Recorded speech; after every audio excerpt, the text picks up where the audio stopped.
Well, Hi everyone, and welcome to my garden. My name is Terry. My husband Allan and I live in Colwood, just outside of Victoria, British Columbia, Canada. It's February the 28th, I think, today. Still winter time. Everything's still quite dormant. Some things are coming out. I showed you heliobores that are in bloom the other day. And so today, as I promised I would do my front yard, I'm just going to take you for a little walk around and show you what stuff looks like right now and what I'm planning and hoping it's going to look like this spring and summer.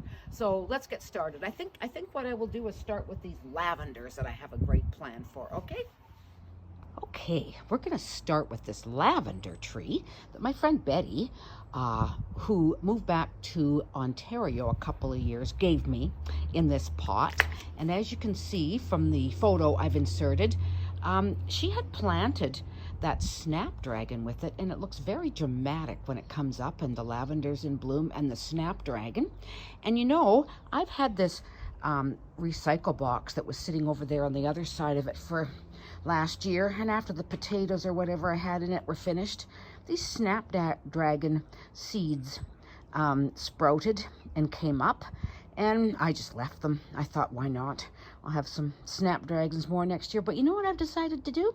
I'm going to take all those snapdragons that have started, and just like in there, I'll take you to the front and show you the other pots. I'm going to start planting them around all of the lavenders. So starting out here at my front step, here is this lavender, and as you can see from the photo, it gets very full. But you know, I've got plenty of room down in there to plant some snapdragons to come up through that.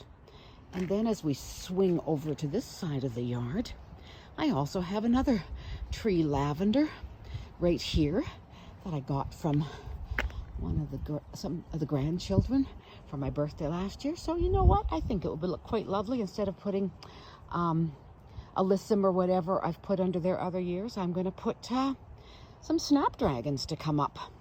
And I think it would look very colorful. I'm sure you agree. Okay, we're just going to start in this corner of the driveway. There's a beautiful rose bush, floribunda, deep rosy red color. Right here, I have a dahlia that grows up, as you can see in the side picture. It's a very lovely red. Every year I have to, of course, take it out and save those tubers and put them back in. And then I have an abundance of daylilies out here as well. And, of course, the heliobore, which is coming up a lot since just last week. Look at that. It came through the snow, and it's going to be out. The blooms should be popping any day now. And over here, we have a lovely, it's a curly leaf, Japanese maple that looks very nice when it's all full. And right now it has these lights that come on every night and make it sparkle all winter long. Over on this side of the driveway, you can see I have an azalea there that's a beautiful red. And then I have a ton of daylilies. Now these daylilies, of course, get cut right down every year, and it's end of February, and they're starting to come up, and I have a mass assortment of colors of daylilies.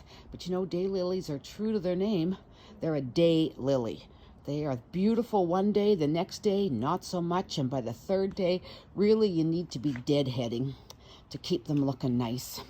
It's a lot of work, but if you're really into daylilies, it's well worth it. Out here in front of the fence, we have three planting areas that we put in different bushes that I'll point out to you in a bit. One of the granddaughters, Allan and I, came out and planted all these daffodils and crocuses, which are just starting to pop up. And Alan just went yesterday, and Home Depot has finally gotten in the rest of these this recycled rubber edging to finish off these tops. So as soon as the weather warms up in the next day or two, we'll get to that. As you can see by these pictures of the three plants we chose for in front of this fence, we specifically wanted evergreens, and we were partial to plants that had either leaves, flowers, or berries that were pink or red that would stand out against the concrete fence at different times of the year. Now, getting to this heather, there are a lot of different heathers. This is a really huge one that I've had in here for a number of years, and right now at this time of year it looks quite dramatic. And over in this side of the yard, in this section of garden, I have these other newer heathers that I just put in this last fall. One there, and I do believe I have the same one here, same variety and same flowering time of the year. There's a lot of different heathers, and they bloom at all kinds of different times of the year, so you need to decide where you need the color and when you want them to bloom. So, okay, this canna lily that we put in last year, I'm trying to be really proactive and make sure it's well kept warm for the winter by covering it with leaf mulch and staking that down with wire to hold it in place so that it will come up as beautiful as it did last year. Now here at this side of the front door, I have a beautifully huge rhoda that I try to keep trimmed down. It's Vulcan red. Actually, also in red, I have a climbing rose bush there and a climbing rose bush here, and they're called Don Juan, very scented, and also in a deep red. Under there, I have some lavender and a stilby and some lovely primroses that my mother-in-law had given me years ago. Here, I had a camellia. I don't know what happened to that camellia this last year. It died. It just died and died and died. I finally just dug it out, unfortunately. Betty over at her house has a huge one up the side there. Looks absolutely beautiful with deep pink on it when it's in bloom. But mine died, so I'm going to have to think about what I'm going to replant there. Now, as you can see, I have a lot of stuff coming up along the back with these poles.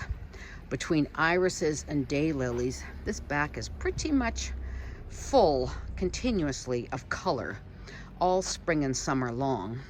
And I'm just trying to think of a third thing to plant back there. I thought about putting in a few different things and changed my mind. So anyways, we'll see. There's quite full of stuff already back there anyway, but I don't know. Lots of ideas still to come up with. I also have a huge assortment of mums. It's hard to believe that something like that dead looking, and this dead looking, and over here this dead looking, and up here this dead looking, and here,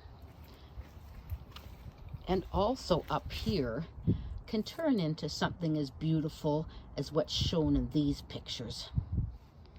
Up this sidewalk, I'm hoping is going to be looking very dramatic in the next month or so. I have planted hundreds of bulbs. I dug it all out, screened all the dirt, and started all over again fresh this last year. On the inside there of the sidewalk curve, I have hyacinths coming up. In the middle, I have planted about 100 daffodils, and along the outer edge on the left are all crocuses. And Allan helped me plant those as well, one of my granddaughters. And it's going to look quite dramatic, I think, for the spring with all those different bulbs coming up. So I think that's it for now. We're still trying to decide when we'll be ready to bring in some rolled sod to replant this grass that we ripped all out in the last year or two from all the raccoon damage and getting rid of the grub. So I think we're ready again to bring in grass. We're not going to bother planting seed. We've done seed before, and you know the weeds kind of overtake. So I think we'll just bring it in instant, and one day it will just look lovely and green in here. I also have to get rid of the other 3 yards of that soil that we brought in, composted soil, and I'll spread it around in different areas, fill up some more of these beds. Okay, so you guys take care, stay safe, and we'll talk to you again soon. Bye-bye.